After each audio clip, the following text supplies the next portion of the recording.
Hello Sargun. नाम की है ऑरियो। ऑरियो।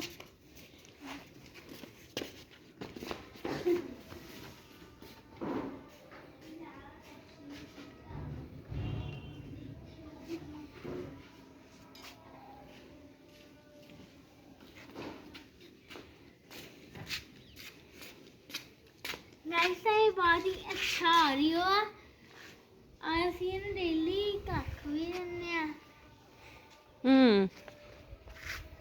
ਹੋਰ ਔਰ ਇਹ ਜਦੋਂ ਭੱਜਦਾ ਇਹ ਜਦੋਂ ਭੱਜਦਾ ਨਾ ਇਹ ਆਪਣੀਆਂ ਦੋਨੇ ਲੱਤਾਂ ਨੂੰ ਉਠਾ ਲੈਂਦਾ। सरगुन तुसी भी दसो ਇਹਦੇ ਬਾਰੇ कुछ। ਅਸੀਂ ਇਹਨੂੰ ਡੇਲੀ ਕੱਖ ਦਿੰਦੇ ਆ।